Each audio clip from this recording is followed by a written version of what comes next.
vulnera los derechos fundamentales del expresidente Uribe?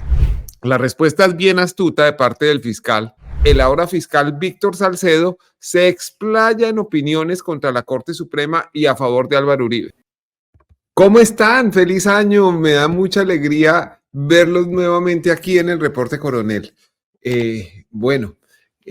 Hoy les quiero contar sobre el nuevo fiscal del caso de el expresidente Álvaro Uribe. Ustedes saben que en las últimas horas el saliente fiscal general Francisco Barbosa le asignó a un nuevo fiscal el caso contra el expresidente Uribe. El fiscal delegado ante la Corte, Víctor Salcedo, quien recibió el caso, está legalmente impedido para adelantarlo porque expresó opiniones públicas sobre el mismo proceso cuando lo llevaba la Corte Suprema de Justicia. En un portal de Bucaramanga llamado Corrillos y dirigido por el periodista Juvenal Bolívar, el fiscal Víctor Salcedo escribió una columna en la que opina sobre el caso del expresidente Álvaro Uribe cuando estaba bajo jurisdicción de la Corte Suprema. La columna titulada Ni Cristo se salvó de la Corte versus Uribe fue publicada en el año 2020. Allí, el ahora fiscal Víctor Salcedo se explaya en opiniones contra la Corte Suprema y a favor de Álvaro Uribe. Ustedes pueden ver la columna ya, ahí está, en ese portal llamado Corrillos. Les voy a leer un par de fragmentos, 3 fragmentos de lo que opinó Salcedo antes de ser fiscal delegado ante la Corte Suprema. Comillas. La decisión de la Corte Suprema donde se define la situación jurídica del expresidente Álvaro Uribe, la cual respeto pero no comparto, además de ser un retroceso en las conquistas de las garantías procesales de los incriminados, como lo es la excepcionalidad de la restricción de la libertad, sobre todo mientras se adelanta la acción penal y se goza de la presunción de inocencia, deja en el ambiente judicial una preocupante sensación de afectación a otros derechos fundamentales no menos importantes y propios de un Estado democrático. Cierra comillas. El fiscal Salcedo en su columna presenta a Álvaro Uribe como una víctima de la Corte Suprema. Abro comillas.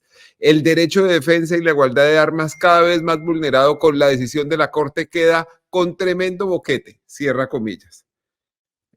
Asegura además que la decisión de la Corte Suprema de imputarlo por los delitos de soborno de testigos y fraude procesal vulnera los derechos fundamentales del expresidente Uribe. Abro comillas nuevamente. Una decisión que vulnera esos especialísimos derechos fundamentales debería ser objeto de control constitucional por configuración de vía de hecho judicial. Cierro comillas. ¿Qué es lo grave de esto? Se preguntarán algunos de ustedes. Pues es simple. El Código de Procedimiento Penal establece entre las causales de impedimento las siguientes. Abro comillas, la norma lo que dice es, que el funcionario judicial haya sido apoderado o defensor de alguna de las partes, o haya sido contraparte de cualquiera de ellos, y oigan ustedes esto, o haya dado consejo o manifestado su opinión sobre el asunto en materia del proceso. No hay ninguna duda que ha manifestado su opinión sobre el asunto materia del proceso. Anoche me comuniqué con el señor fiscal 12 delegado ante la Corte Suprema y le formulé el siguiente interrogante. ¿Usted ha expresado opiniones sobre el caso del señor expresidente Álvaro Uribe? Perdón. Aquí tengo una comunicación, sí, Pipe.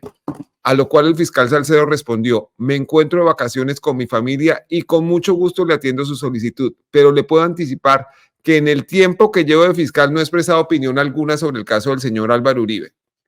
La respuesta es bien astuta de parte del fiscal, pues buscaba desviar la pregunta. La ley establece que la manifestación de opiniones sobre el caso en cualquier tiempo genera el impedimento. Cuando le insistí al fiscal Salcedo y le envié la columna que él mismo había escrito, respondió que las partes deben formular el impedimento que debe ser resuelto en derecho. Es decir, seguir alargando el trámite para acercarlo a la preclusión. Luego reconoció haber escrito la columna, por eso le insistí.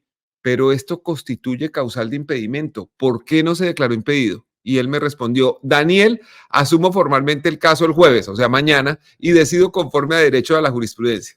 Si el señor Víctor Salcedo no se declara impedido, será recusado y denunciado por prevaricato, según le dijo ayer al reporte uno de los representantes de víctimas en el proceso. Debo aclarar que ese representante no es el doctor Miguel Ángel del Río, con quien hablaremos en unos minutos, es otro de los abogados. Junto con Salcedo serían denunciados el saliente fiscal general Francisco Barbosa y el coordinador de fiscales ante la Corte, Gabriel Ramón Jaimes, quien a propósito fue quien llevó a Salcedo a su actual cargo. Juntos trabajaron en la Procuraduría bajo las órdenes de Alejandro Ordóñez.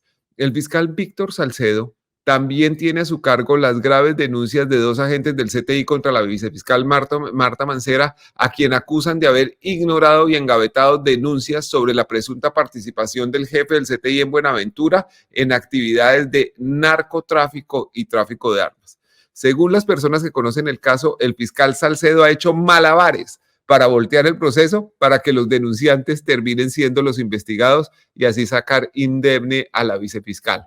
A esta hora tenemos comunicación con uno de los abogados representantes de víctimas. Como les digo, él no fue la fuente ni es el representante citado en el reporte, pero tiene una opinión muy importante sobre esto que podemos pedirle y él generosamente la puede compartir. Doctor del Río, feliz año y buenos días. Daniel, un feliz año para usted y para todos sus televidentes mucha prosperidad y muchas bendiciones en este 2024. Muchas gracias al doctor del Río. Vamos con otra persona. Don Andrés León. ¿Cómo está, don Andrés? ¿Desde dónde se comunica? Desde Londres, señor coronel. Un placer comunicarme con ustedes dos. Gran eminencia ustedes dos. Es para hacerle pues una pregunta, señor coronel.